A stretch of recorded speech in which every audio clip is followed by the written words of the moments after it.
Ladies and gentlemen, boys and girls, this is Lordnod at ESWC, but this is not about ESWC. This is about the lady who's sitting next to me, the girl in esports, if you don't know who she is. This is Kelly. And Kelly, tell us what you do, and guys, hang on to every word she says. Hey guys, I'm Kelly and I'm 24. I run Team Alliance, and the players in my team is Loda, Ake, Emerald Bulldog, S4 and EGM. You may have heard of them, you know, they're quite good. We're trying to improve and everything, so hope you guys will continue supporting us. Yeah, like maybe heard of Alliance. Maybe heard of them, you know. Like seriously. Like, so for all of you guys who've just heard of Alliance, right? Tell us how TI3 was. Tell us about those memories. Well, we had some problems during the bootcamp for like the first half of the bootcamp. We didn't really have enough practice partners to practice with. We practiced pretty much with like Fnatic all the time, and that really sucked. A lot of teams just wanted to dodge us. So we had to practice with teams that weren't in TI, and that wasn't so good because they're not in TI for, you know, because of a reason. And after that, we managed to find more teams started to, we're trained, and we fixed some of the problems, and we came up with some like really cool stuff, new heroes and everything. Then flew to TI. We knew that how we would do in the playoffs would be how we did in group stage. So after the 14-0, you know, we pretty much knew that we were going to do well. I mean, we didn't think that we were going to win. And the good thing was, like, before the tour, we promised each other to stay together as a team, all five, whether we lost or won. So that was a huge thing for us, because the security in your own self and the confidence was really important. On top of that, we told ourselves that, the guys really said that they didn't want to win for the money. They wanted to win to show that they were the best, because over the year we have won quite a lot. But winning TI3, it means that you're the best for the whole year. Nobody can say you're the second team. You are the number one team until 2014 TI4. So guys, I'm sorry, we are the best team for a year, but my boys work really, really hard for this. We train 8 to 10 hours a day, 6 days a week. And you guys know, if you follow us, S4 and Bulldog pretty much just really play Dota 2. Dedication and hard work is what will make you good. So everyone will have a chance to be a pro gamer if you work hard at it. Really, really work hard at it, right? But I'm going to ask a straight big question right now. We come from India. Would you like to come to India? Wow, it depends. Of course I would love to come to India. Are you guys crazy? We would love to go to places that we haven't been to before, and especially if they are growing esports, because we, like the team themselves, they feel that they would love to help more teams get better so that we have better opponents, we have a bigger scene, because it will benefit everyone. We would love to go to India. Hold this. Thank you so much. So we'd love to go ahead and see you in India. Going forward with, now let's stick to Alliance for maybe one or two more questions, and then we'll come to Kelly. Like, what's Alliance schedule looking like? If any one of those fanboys want to go ahead and follow Alliance, what's the best way? There's so many, like there's Facebook, there's Twitter, there's streams.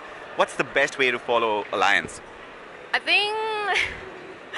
I think the best way to follow us would be on either it depends on what you're interested in, right? Like, if you just want to follow games and look at the calendars, it's really easy. You can go to social sites like Join Dota. They are a great site. You know, Toby One is a great caster.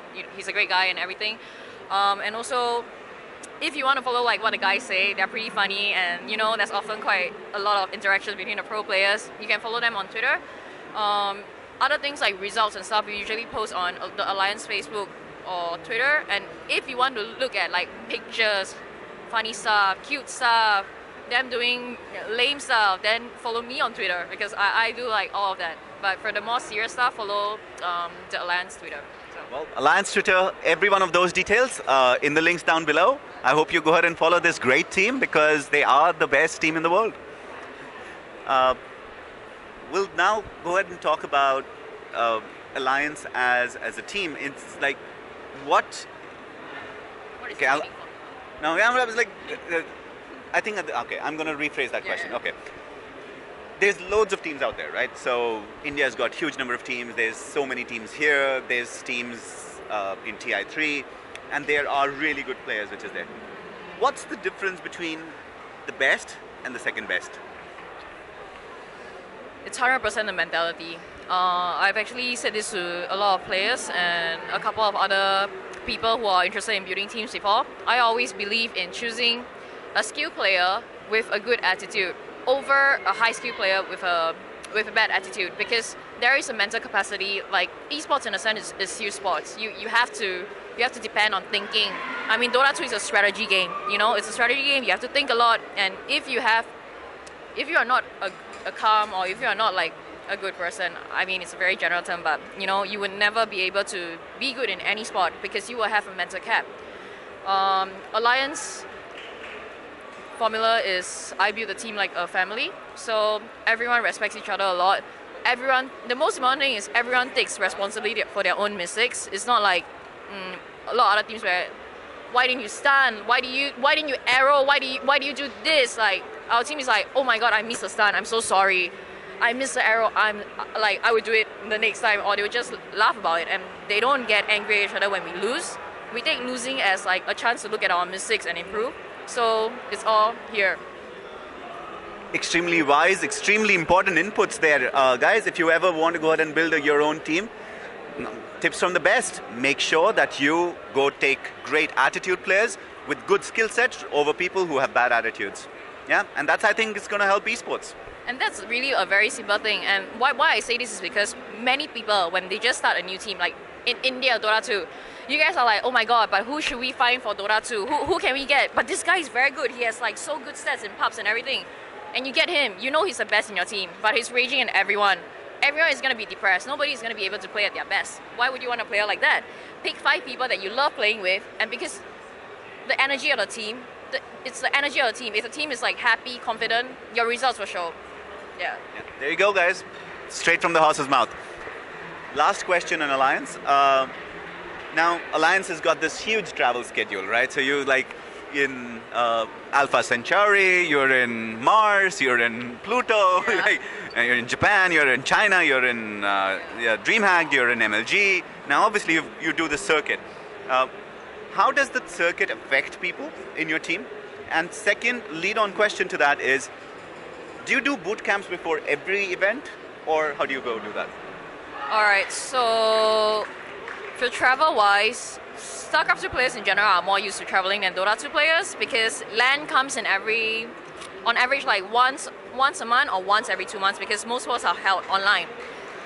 The happy thing is winter season for esports. That's where like most sports are happening. We actually had to reject a lot of leagues. Example, ESWC, because we really didn't have the schedule space for it.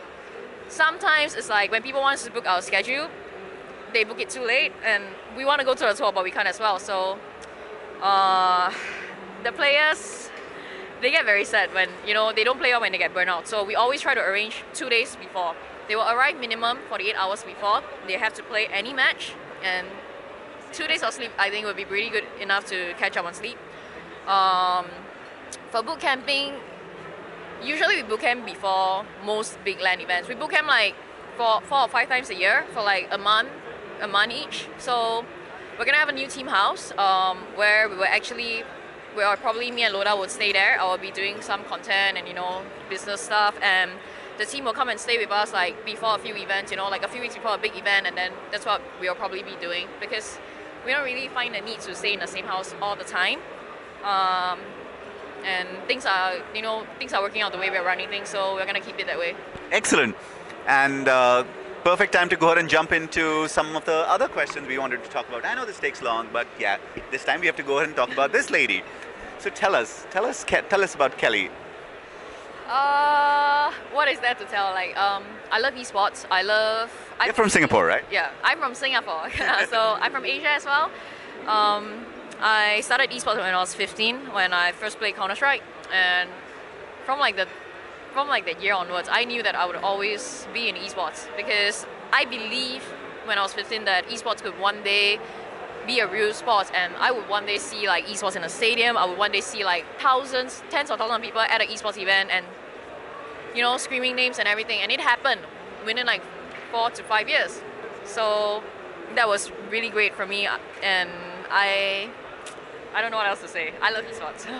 As you can see, she definitely loves esports. So you've moved from Singapore. There's obviously the scene of the Asian scene, and you saw that. You saw with teams like DK. You saw that with teams like LGD China. So, but then you've now come to the European scene. From you as a manager or as a person who's so immensely engrossed in esports, and guess what? Oh, by the way, before I go ahead and do that, you casted StarCraft. You play StarCraft 2, right? Yeah, I played StarCraft 2 for a bit, and then I casted for GSL and hosted some leagues for ESL. So if you guys did follow GSL, I casted I think season 3 or 4. So you guys can check it out if you want. Yeah, StarCraft here, Counter-Strike. Do you still play League of Legends? Come on, I have to ask you that question. Come on. I'm not gonna answer. Okay. First of all, I would like to say this. I'm not a game elitist. I don't like, just because I love Dota 2, I don't hate on League of Legends. And I would love for people to think this way as well. I feel that League is actually good for the scene, because without League, we would not have brought in all these casual gamers, all these like 30 to 40 year olds or 20 plus years would never play the game in their life, but they played League because it was casual.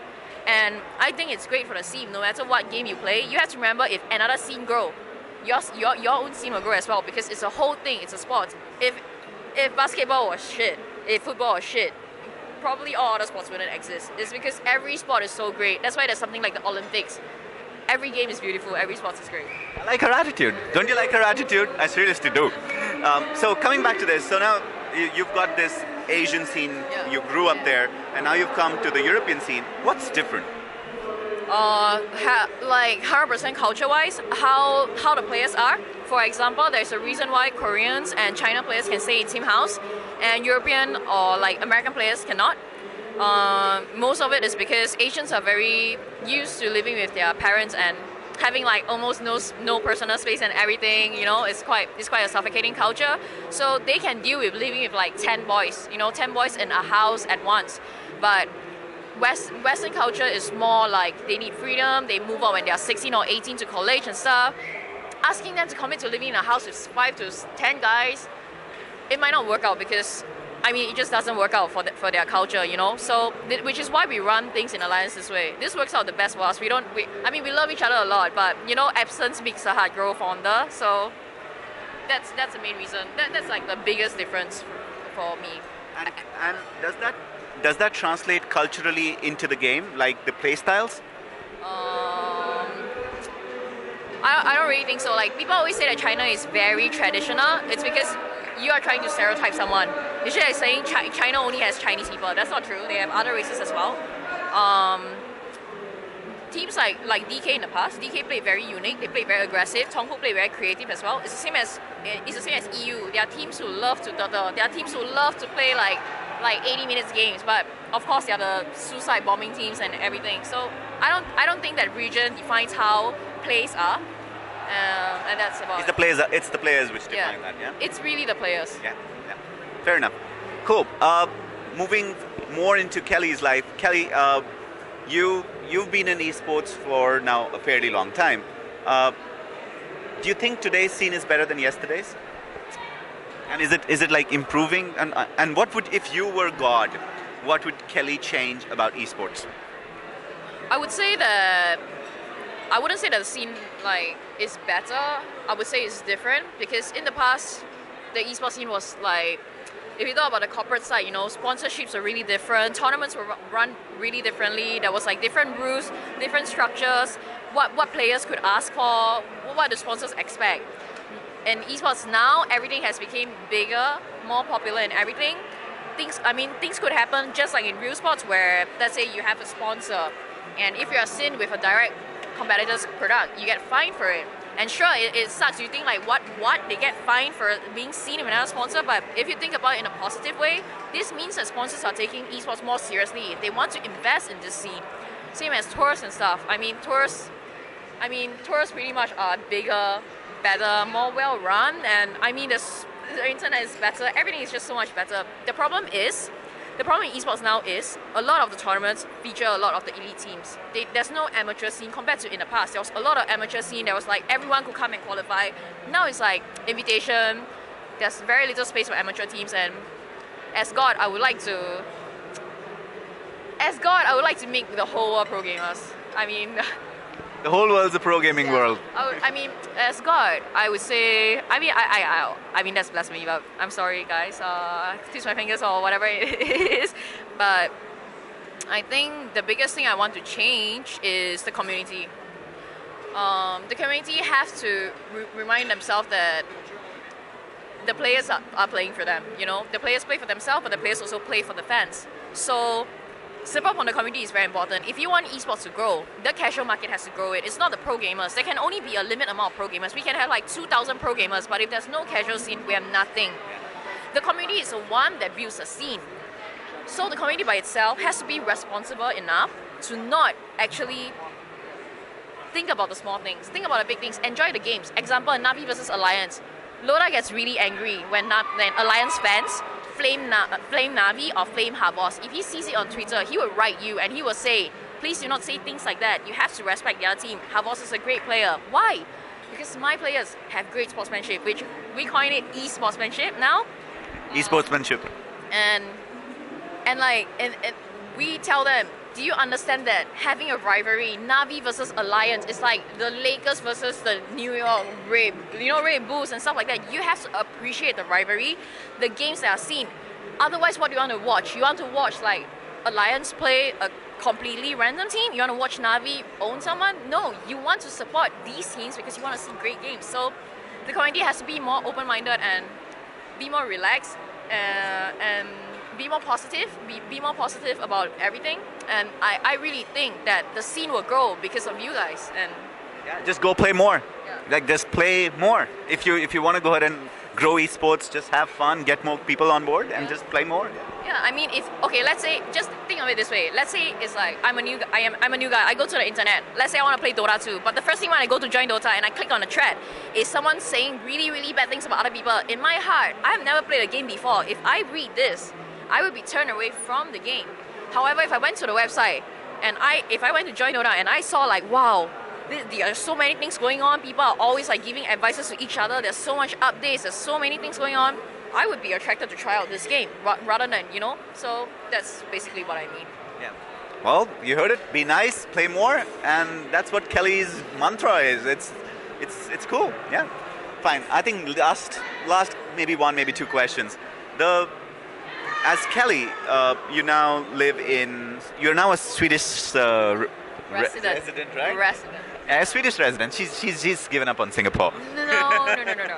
She's given up on Asia. She's gone to the dark side. Well, 6 months dark side. 6 months.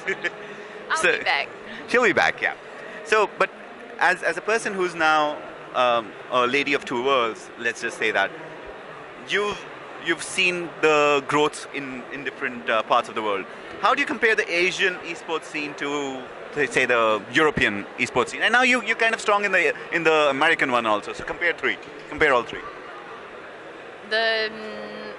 Are you talking about like players in general, like the players' attitude, or are you talking about like sponsorship or? Well, as a team manager, let's just say as a team manager who was earlier in Asia, now sitting in Europe, and now traveling to America. So if you talk about the scene in general, in Asia, only Korea, China, and Taiwan have big gaming presence casually, and it's really sad that SCA actually doesn't have a big pro scene because we have really good teams from SCA, from Singapore, Malaysia, Thailand, all this. We have really good teams for other games, but culturally and socially, it's not really accepted. And it's a huge reason because there are no real sponsored teams, and there are no sponsors or no partners who are willing to actually invest in a team or invest in the scene and actually create something that is long term instead of just hosting random one-off tournaments. That's Asia. That's SCA scene right now. There's nothing we can do at the moment to save it, but we are looking into something. I mean, he's going to have some really good news soon, so look into that. US scene is very weird. US scene is a lot about community. Like, it's all about like catering to, in my opinion, it's all about catering to your fans, catering to your community and everything. Europe scene would be, I think US scene is the hardest to impress. Like, American fans, they are the hardest to win over. They are maybe sometimes figure-minded a little bit. European fans, generally they are more loyal, like to the same team. I mean, no matter what fan, even if you're not our fan, usually European fans, they don't really change like teams to support and everything. European scene is going great at the moment. There's nothing I can say. American scene is also going great. The only scene that is not going very well right now is the SCA scene. Well, let's do something about that, right? Tell us what that says. Oh, this is ma raison d'être, and it's French. It means my reason for existence. I have a matching tattoo with my dearest boyfriend who is not here, Loda. We have a matching tattoo, yes.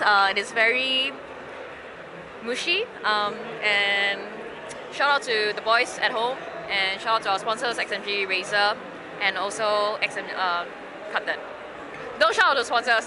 Don't shout out to sponsors, just do the Loda thing. Yeah. So shout out to my baby at home. Hope you're having fun, and I'm having a lot of fun at ESWC. And really, really, really, we would love to go and see India. If you guys are gaming in India, please continue gaming. Make sure you are gaming healthily.